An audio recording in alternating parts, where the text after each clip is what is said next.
시편 77편입니다.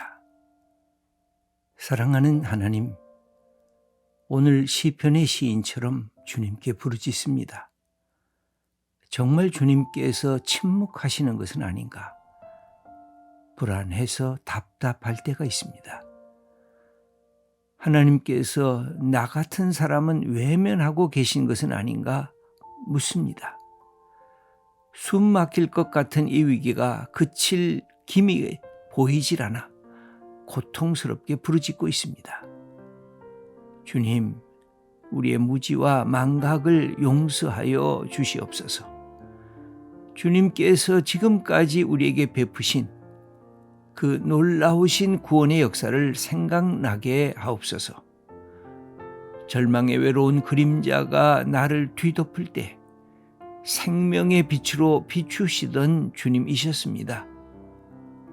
아무 가진 것도 없고 어느 누구에게도 의지할 데가 없어 외롭게 울 때 친구처럼 다가오셔서 위로하시던 주님이셨습니다.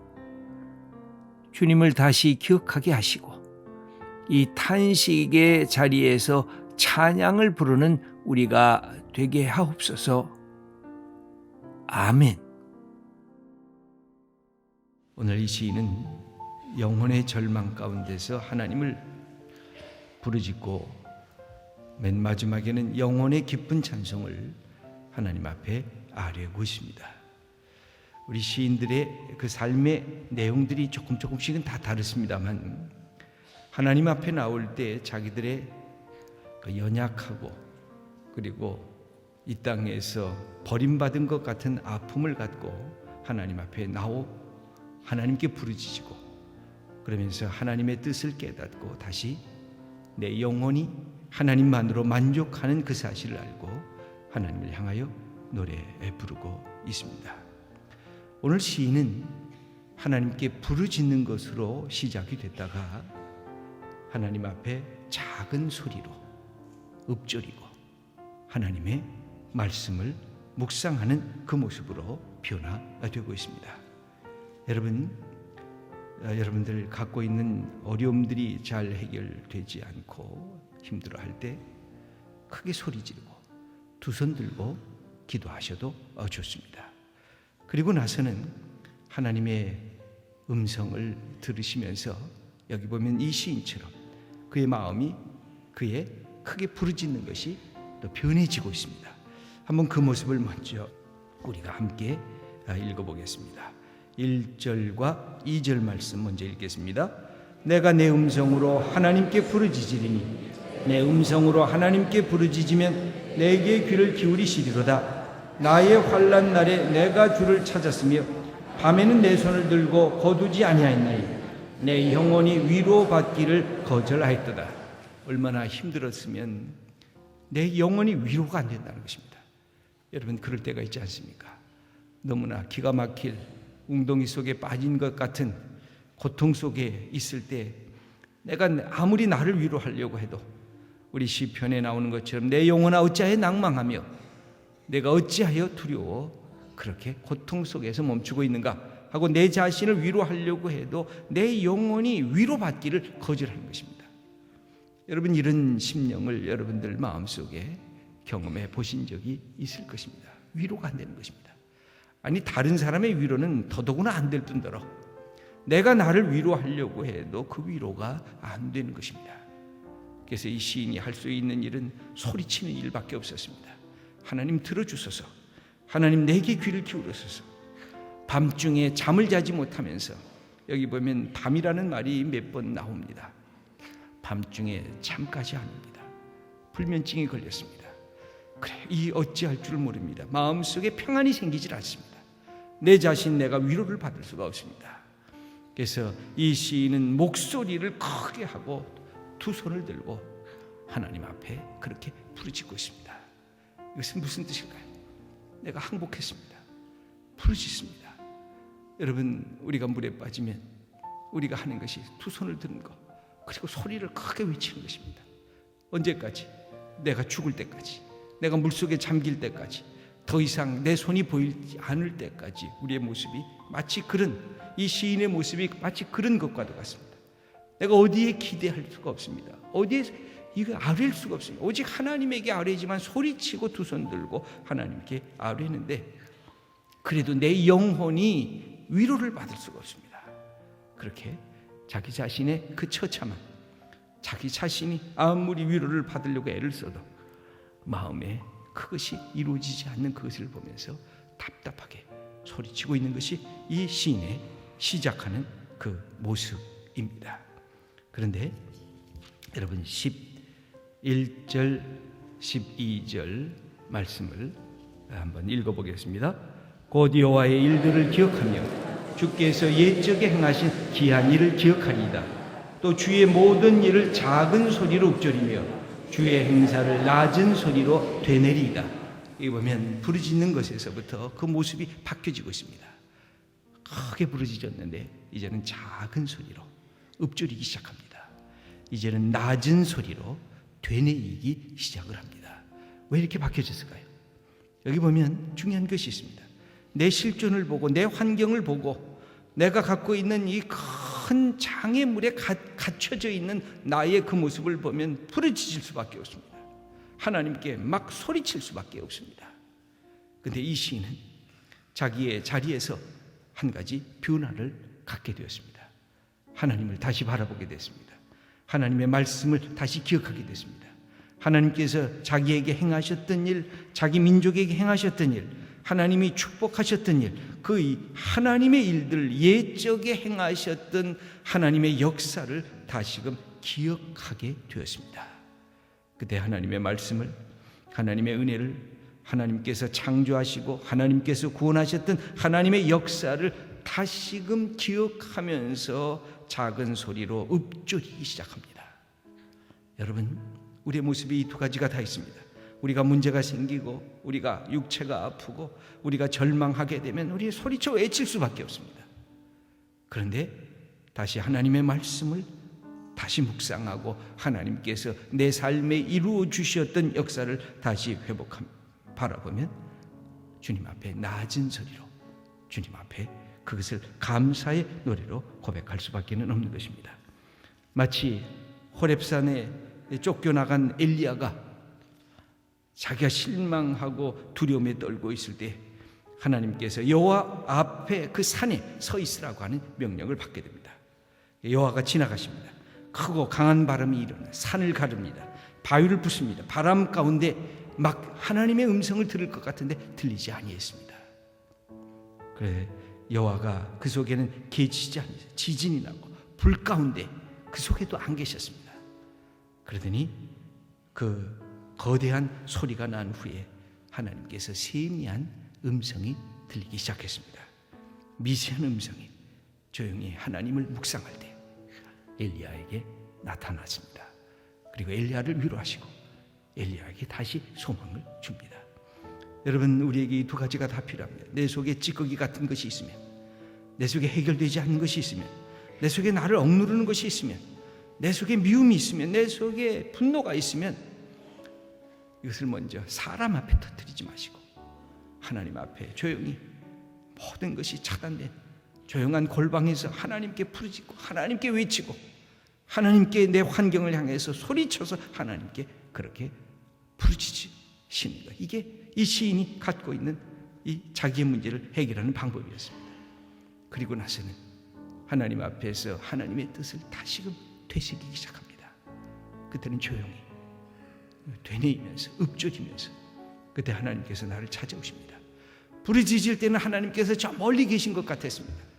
저 구름 위에, 아니 저 하늘도 저 하늘 위에 보이지 않는 자리에 보이시는 것 같아서 막 소리쳤습니다. 외쳤습니다.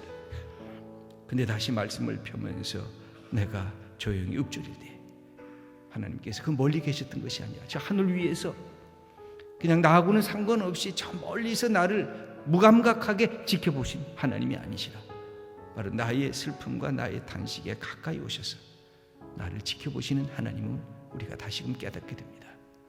그래서 그냥 하나님, 내 앞에 계신 분처럼 그렇게 고백하게 됩니다. 그러던 말씀 읽으면서 하나님의 역사를 감격스럽게 고백하게 될 때 우린 다시 깨닫게 됐습니다. 그 하나님이 내 안에 들어오셔서 나와 함께, 나와 동행하고 나의 인생을 함께 이끌어 가시는 하나님임을 다시금 깨닫게 됩니다.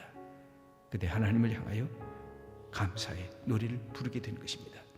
마치 엘리야가 그 소리 나고 그 큰 우레소리가 나고 지진이 나는 그 가운데 하나님을 발견하지 못하고 오히려 조용히 하나님 앞에 서게 됐을 때 미세한 음성으로 다가오는 그 하나님의 역사를 깨닫는 것과 같이 이 시인은 그렇게 하나님 앞에 자기 자신의 모습을 고백하고 있습니다.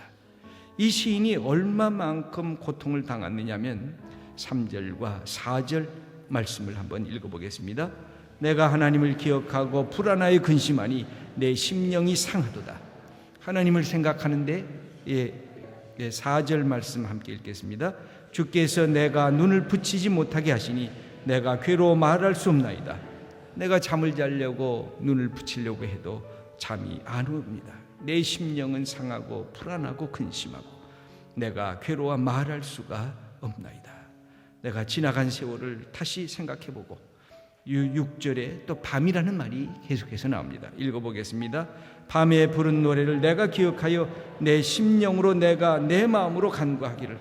내가 하나님 앞에 부른 노래를 기억하면서 내 이 모습을 보니까 어찌할 줄 모릅니다. 부르짖을 수밖에 없습니다. 현실은 이것을 감당하기가 너무 어렵습니다. 그래서 자기가 어떻게 하나님 앞에 이렇게 고백하느냐면 7절 말씀 8절 9절 말씀까지 우리 자기 자신이 어떤 심정으로 하나님 앞에 이 근심하고 있었는가를 우리에게 가르쳐주고 있습니다. 읽겠습니다. 주께서 영원히 버리실까? 다시는 그 은혜를 베풀지 아니하실까? 그의 인자하심은 영원히 끝났는가? 그의 약속하심도 영구히 패하였는가? 하나님이 그가 베푸실 은혜를 잊으셨는가? 노하심으로 그가 베푸실 긍휼을 굳히셨는가 했나이다. 의문과 마음속에 회의가 잔뜩 일어났습니다. 여기 보면 영원이라는 말이 계속해서 반복하고 있습니다. 3번 반복하고 있습니다. 영원히, 하나님께서는 영원히 버리실까? 하나님께서는 영원히 인자하심이 끝나셨는가? 이제 약속하신 것 이제는 폐기 처분하시는가? 그 영구히 폐기 처분하시는가? 그의 마음속에 참으로 고통스러운 것, 하나님이 이제는 버리셨구나. 이제는 은혜 안 베푸시는구나. 이제는 더 이상 우리와 관계가 없구나. 이제는 나의 삶에 하나님이 동참하시지 않는구나. 하나님은 이제는 진노하실 뿐이구나. 이제는 긍휼을 베푸시지 않는가 하면서 자기가 갖고 있었던 그 삶의 이 처절한 현장을 하나님 앞에 아뢰고 있습니다. 여러분, 이 시인의 모습은 얼마나 이 시인이 고통 속에 있었는가를 우리에게 보여줍니다. 하나님 잊으셨습니까? 하나님 이젠 베풀지 않으시겠습니까? 하나님이 약속하신 것 폐기 처분하셨습니까? 하나님 은혜를 이제 베풀지 아니하고 나를 잊으셨습니까? 여러분, 우리 인생에 많은 고통이 있지만 버림받은 고통처럼 더 큰 고통이 없는 것입니다. 무엇보다 내가 사랑하는 사람에게 고통을 버림을 받는다. 이것은 아픔 중에 아픔입니다. 사람에게 고통받는 것이 얼마나 힘듭니까? 특별히 내가 사랑하는 사람에게. 근데 오늘 성경 말씀은 사람에게 버림받은 것은 둘째입니다. 이 시인은 하나님께 버림받았다고 그렇게 고백하고 있습니다. 이것은 말로 다 할 수 없는 그에게 고통이었습니다. 여러분, 예수님께서 십자가에 달리셔서 그렇게 아파하셨던 것도 그것입니다. 그는 십자가에 달리셔서 하나님을 향해서 그렇게 부르짖고 있는 것입니다. 나의 하나님, 나의 하나님. 여러분, 그냥 하나님도 아니에요. 나와 함께 하셨던 나의 하나님, 1인칭의 하나님, 자기 자신의 하나님이었습니다. 그런데 어찌해서 이제는 나를 버리셨습니까? 이제는 나를 포기하셨습니까? 하나님, 저 인간들을 위해서 나를 이제는 아주 끝내십니까? 하나님이 인간들을 사랑하시기 위해서 나는 안 돌보시는 겁니까? 하고 그런 처절한 그 버림의 그 요청을 하고 있는 것을 볼 수가 있습니다. 이 시인이 그런 고통 속에 들어가서, 이 절망 속에 들어가서 아파하고 있습니다. 그러면서 그가 이것을 이겨나가는 길을 그는 우리에게 다시금 깨우쳐 줍니다. 그것이 뭘까요? 오늘 10절, 11절, 12절에 나오는 그것입니다. 현재는 내가 부르짖을 수밖에 없다. 그런데 다시 하나님께서 어떻게 나와 내 민족에게 행하셨는가를 내가 다시 되돌아보리라. 주님의 일을 작은 소리로 읊조리기 시작했습니다. 주님께서 여태까지 한 행사를, 그것은 무슨 뜻일까요? 말씀을 펴서 읽기 시작했다는 것입니다. 하나님의 말씀을 내가 읊조리기 시작했다는 것입니다. 하나님은 어떤 하나님이셨습니까? 하나님께서 어떻게 내게, 이 백성에게 어떻게 행하셨습니까? 옛적에 행하신 하나님이 어떤 분이셨습니까? 그때 그가 다시 깨닫기를 시작합니다. 그렇지, 내가 현실 속에만 눈이 어두워서 현실에 멈춰서고 있지. 여러분, 기독교인들은 계시적인 존재입니다. 기독교인들은 하늘의 지혜를 받는 존재들입니다. 기독교인들은 이 땅에 살지만 하나님을, 예수 그리스도를 통해서 손붙잡고 있는 존재들입니다. 이 시인은 생각을 합니다. 내가 현실 속에서는 절망이고 현실 속에서는 끝이 보이질 않는데 하나님의 세계를 다시 바라보니까 새로운 역사가 그에게 다가오는 것을 보면서 그는 놀랍게 13절, 14절, 15절 말씀에 이렇게 선포하고 있습니다. 읽겠습니다. 하나님이여, 주의 도는 극히 거룩하시오니 하나님과 같이 위대하신 신이 누구오니까? 주는 기이한 일을 행하신 하나님이시라. 민족들 중에 주의 능력을 알리시고 주의 발로 주의 백성 곧 야곱과 요셉의 자손을 속량하셨나이다. 그는 자기의 역사, 민족의 역사를 기억하고 있습니다. 여러분, 신앙은 기억력입니다. 기억력이 떨어지면 우리의 신앙도 무너지는 것입니다. 기억력은 두 가지 기억력이 필요합니다. 하나는 이 민족 공동체를 하나님께서 이만큼 축복해 주신, 대한민국을 세계는 기적의 나라라고 그렇게 생각을 하고 있습니다. 또 하나는 나를 여기까지 인도하신 나의 하나님. 내가 시궁창 속에 있을 때, 내가 기가 막힐 웅덩이에 있었을 때 하나님께서 나를 찾아오셔서 나를 용서하시고 나를 나되게 하신 하나님의 은혜를 다시금 기억하는 것, 그것이 우리의 이 삶의 상처를 회복하는 첫 번째 길입니다. 이 시인은 그것만이 아닙니다. 하늘 피조물 창조의 이 모든 것들을 보고 있습니다. 거기 보면 16절부터는 물들이 주를 보고 기품도 진동하고 구름이 물을 쏟고 궁창이 소리를 내고 회오리 바람 중에 우레소리가, 번개가 세기를 비추고 주의 길이 바다에 있었고 주의 기름이 큰 물에 있었고, 그러나 그 발자취를 다 알 수는 없었고 하나님의 신비를 알면서 하나님의 신비한 세계가 이 땅에 있었다는 사실을 그가 고백하면서 하나님의 그 역사를 확인하고 자기의 이 어려움에서부터 벗어납니다. 맨 마지막에 20절 말씀을 읽어보겠습니다. 주의 백성을 양떼같이 모세와 아론의 손으로 인도하셨나이다. 자기 백성이 고통받을 때 모세와 아론의 손으로 인도하신 그 하나님을 향하여 기억하며 찬양하고 있는 것입니다. 그러면서 이 시인이 회복되기 시작합니다. 여러분, 현재는 아직까지 변함이 없습니다. 그런데 먼저 누가 회복이 됩니까? 이 환경이 회복되기 전에 내가 먼저 회복이 되어야 됩니다. 그래야 환경도 서서히 물러갑니다. 환경의 장애물도 서서히 사라집니다. 그리고 다시 하나님께서 내게 주신 삶의 역사를 시작할 수가 있는 것입니다. 사랑하는 귀한 성도 여러분, 내 환경을 보기만 하면 부르짖으세요.